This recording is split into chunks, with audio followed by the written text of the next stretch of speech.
There are so many road running shoes to choose from. How do you decide which is the best one for you? I'm at myRaceKit store in Sheffield with Steve Franklin, who's going to give us all the advice we need to choose the right pair of road running shoes.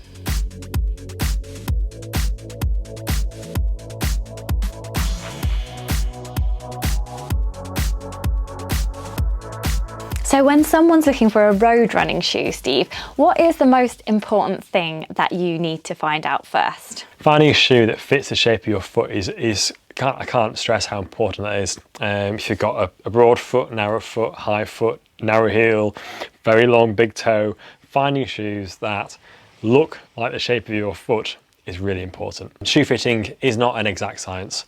It's a question of the shoe fitter and the customer working together to try and build a really good picture to see, to basically try and work out what's going to be right for that person. Once we've got the shoes on the customer's foot, we'll get on the treadmill. And this is where we start to look at how people move. The more shoes we get people in, the better idea they're going to have about what was good and what wasn't good. And does the drop matter in a road running shoe? The drop of the shoe again, which is the difference between the height of the heel and the height of the forefoot. So the higher the drop, the bigger the angle of the foot, the greater the pitch of the foot. A lower drop, and this isn't always the case, can put slightly more stress on the kind of calf and Achilles, potentially the arch of the foot as well, and a slightly higher drop can also potentially put a bit more stress on the hips and the knees. If you are deciding you do want to go towards a lower drop shoe and you've been used to a high drop shoe, it's always recommended that the transition is gradual. The last thing you want to do is to change the drop height of the shoe and to end up with a really quite a bad injury of the Achilles or calf. Knowing what drop is right for you is trickier, and that's really a question of experience. What about the grip of a road running shoe? Is it really that important? The outsole or the tread isn't quite as important as when you're looking at an off-road shoe. The main things to look out for are basically the amount of covering that you've got over the foam within the shoe. So quite a few shoes will have like a full outsole covering. They might even put a different type of rubber over the high wear zone, such as the heel. So you tend to get blown rubber and carbon rubber in different places on the shoe. And you also get, so some brands, to keep the weight of the shoe down, they might be a bit more specific about where they put the rubber.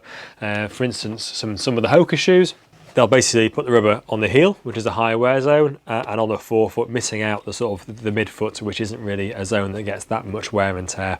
The benefit of this being it takes a bit of weight out of the shoe, making it slightly lighter. What about the uppers and the laces? Is there much variation there? In the most part, they're not too dissimilar. They will vary in how soft they are. So you get some, the GTS from Brooks has quite a nice kind of what we call plush upper. It's also got a very padded heel counter to it as well. Whereas some shoes that may be designed to be a little bit lighter weight, they might not quite have so much padding around there. Or the fabric top might be not quite as soft and plush. So yeah, they do differ. It's always important to look at where sort of the bits of structure have been put into shoes. You can just see in the Salomon shoe we've got here, these strips underneath. So these are designed to sort of reinforce the fabric top of the shoe and to give a better hold of the top of the foot there. So you might find that these strips could be over this portion of the shoe. So if you have, say, a bunion, you might want to avoid any sort of undue pressure over that joint. What about the flexibility and the stiffness? Someone who's a slightly bigger individual might benefit from a shoe with a little bit more integrity to it, and someone who's lighter weight might prefer a shoe that's got a bit more flexibility to it. They're not hard, fast rules, but they tend to be things like rules of thumb that you can go on. When it comes to deciding what's best and what's not best, this is kind of where using the treadmill is a really great tool. So we can see if we put someone in a shoe that's maybe too stiff, they might land on the heel, which is quite normal. The foot might pronate, which again is a very normal motion. We might find that little bit of pronation is quite rapid and snappy. And so often with human movement, if we get these kind of jerky or abrupt motions, that's often how we kind of create injuries. So we might say, okay, well that shoe when he landed here was really sort of abrupt from heel through to forefoot. So let's try a shoe that's got a bit more flex to it. See if that flex helps give you a more fluid progression through the footstep. And that's where our job is when we watch you run and we listen and we try to get the feedback. These are things we're looking for to try and give you these smooth, natural and fluid movements to prevent injuries. And with the midsole, is there a certain thing you should be looking for there, or is it different for every person? When it comes to the midsole, which is the bit in between the upper and the outsole, the foamy looking part of the shoe, most midsoles are made up of a material called EVA, which is a lightweight foam that absorbs impact and then it sort of relofts to then absorb another impact. But you do get other materials in midsoles as well. A good example would be the Levitate from Brooks. So this is what we call a TPU midsole. It's still designed to absorb shock, so it'll compress when you land, but it's got a slightly springier sort of characteristic to it and gives you almost a bouncier feel. So it's not quite as soft and plush, and gives you a bit more of a kind of a peppy feel to it, a bit more bounce off the shoe. Knowing which is right for you, going to a store and trying things on is really important here. You might try on something like the Clifton from Hoka, which has got quite a soft midsole, and you might put it on and think, oh, it feels amazing, that's the most comfortable thing I've ever run in. But equally, you might put it on and think, oh, it feels too soft and squidgy. I'm not getting any push off the shoe. There are also some brands who have had a totally different take on it. Brands like On, who use what they call cloud technology. So these cloud pods on the sole of the shoe are designed to sort of compress when you have your initial impact, and they'll stay compressed throughout the contact phase with the floor, which means that when you push off, you're pushing off through a firmer surface, giving you a really nice force transfer and a powerful toe off. Knowing which one suits your running style, the only way you're going to know is by going down to a store that's got a variety of shoes, trying the shoes on and getting on the treadmill to see which one feels best to you.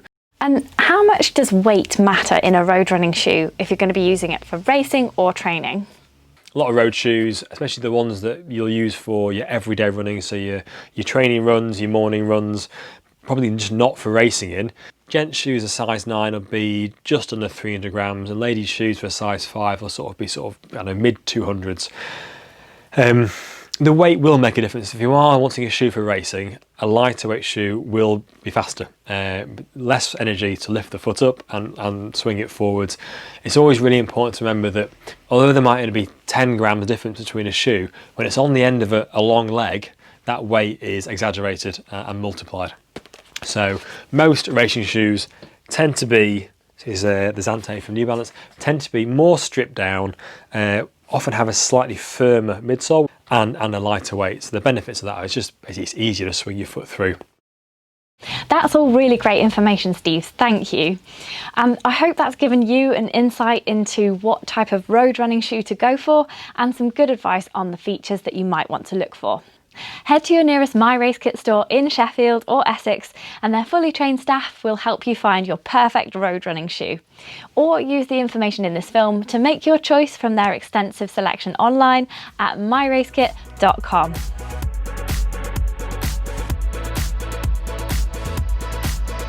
Sound check. Testing. Shoes. But I want to do it all again. I'm really not happy with that. Not happy with that. I'll settle the doggy. Yeah, he's a Skippy. Bed. Go on, bed. Paw. Oh, good boy.